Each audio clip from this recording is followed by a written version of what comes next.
안녕하세요. 토론토 투데이 데니스 강입니다. 코로나19 사태가 한 달 이상 지속되면서 부동산 시장에도 큰 영향을 미치고 있는데요. 오늘은 코로나19 사태가 부동산 시장에 미치는 영향에 대해 알아보는 시간을 가져보도록 하겠습니다.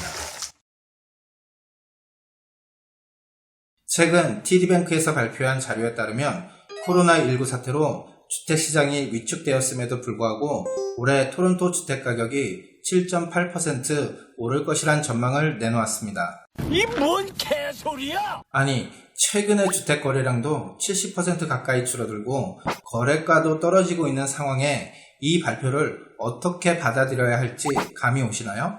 지금부터 자세히 풀어보도록 하겠습니다.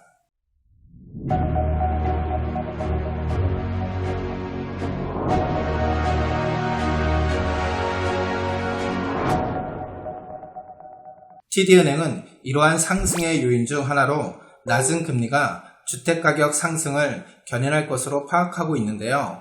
금리가 낮아지면 당연히 돈을 빌리려는 사람이 늘어나고 이렇게 빌린 돈으로 주택이나 주식에 투자하는 경우가 많습니다.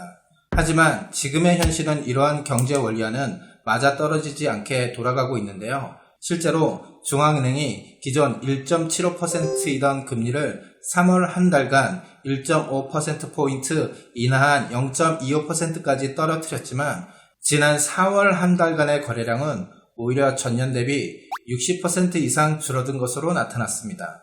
즉, 제로금리에 가까이 돈을 빌려준다고 해도 대출을 받아 투자를 원하는 사람이 없다는 것입니다. 코로나 사태로 인해 앞으로의 경제가 호황보다는 지금과 같은 불황을 이어갈 것이라고 생각하는 사람들이 많다는 것입니다. 정부가 금리를 내려 투자를 유도하고 경기 부양을 기대했지만 정부의 기대와는 다르게 시장이 흘러가고 있는 중입니다. 이때 정부에서 할 수 있는 방법이 바로 양적 완화인데요. 중앙은행이 돈을 발행해서 채권과 자산을 매입하는 형태로 통화량을 늘리는 방법입니다. 캐나다도 지난 3월 75억 달러, 한화로 65조 규모의 유동성을 공급하겠다는 발표를 함으로써 양적 완화를 시행하고 있습니다. 미국을 비롯한 대부분의 선진국에서 양적 완화, 즉 은행에서 돈을 찍어서 채권이나 자산을 매입하겠다고 발표하고 있습니다.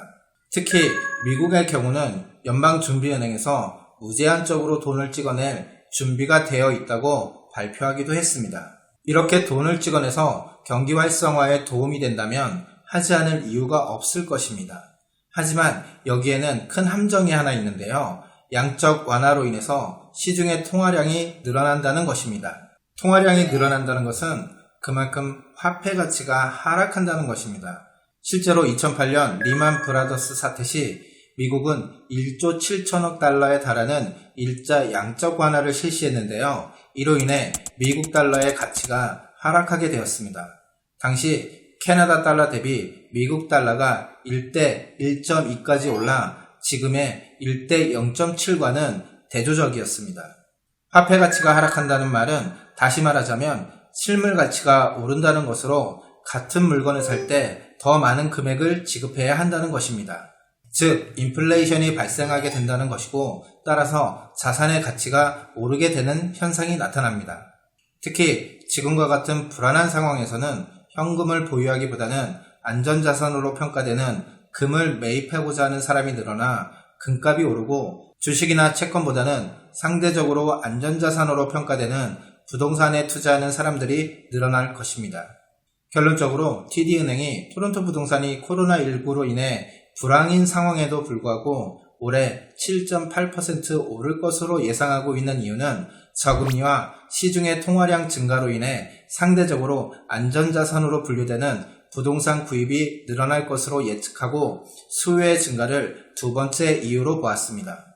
현재 부동산 시장은 전년 대비 판매량이 60% 이상 줄어든 상태이지만 코로나19 사태가 개선되면 그동안 구매를 미뤄왔던 실입주 구매층과 앞에서 말씀드렸던 것처럼 화폐 가치 하락으로 인해 안전자산 확보를 위한 투자자들의 수요가 증가해서 올해부터 특히 내년에는 폭발적인 증가를 보일 것이라는 것이 TD은행의 분석입니다. 부동산 가격에 영향을 미치는 3대 요소 중 금리와 수요에 대해 말씀드렸는데요. 나머지 한 가지는 바로 정부의 부동산 정책입니다. 2015년부터 2017년 봄까지 토론토 부동산은 하루하루 지날 때마다 가격이 상승하는 초호황기를 지나고 있었지만 같은 해 4월 온타리오 정부에서 발표한 외국인 투기세 및 은행대출 조건 강화로 인해 특히 단독주택의 경우 큰 폭의 하락기를 지나왔습니다. 올해 초 스트레스 테스트 조건 완화로 상승세로 돌아서다 현재는 거래량이 실종되고 가격은 소폭 하락세를 보이고 있습니다. 지금과 같은 불황기에는 정부로서는 각종 투자를 유치하고 경제를 부흥하기 위해 규제를 완화하는 쪽을 선택하고 있기 때문에 앞으로 그동안 부동산 투자를 억제하고자 시행했던 규제가 완화되는 쪽으로 진행될 것이라 예측해 볼 수 있습니다. 지금까지 말씀드린 자료만 보면 부동산 가격이 무조건 오를 것 같다고 생각하실 수 있습니다. 하지만 부동산에 미치는 영향은 앞에서 말씀드린 세 가지 요인 이외에도 무수히 많은 변수를 가지고 있습니다.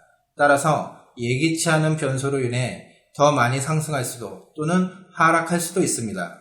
다만 지금과 같이 양적 완화와 저금리로 인해 통화량이 늘어나는 시기에는 현금을 가지고 있는 것보다 안전자산을 구입하는 것이 자산 가치를 늘리는 가장 좋은 방법입니다. 부동산에 관한 궁금하신 사항이 있으면 아래 댓글에 남겨주세요. 좀 더 자세한 상담을 원하시면 아래 이메일 또는 전화 문의를 주시면 친절히 상담해 드리겠습니다. 오늘 보신 영상이 도움이 되셨다면 구독과 좋아요 부탁드립니다. 감사합니다.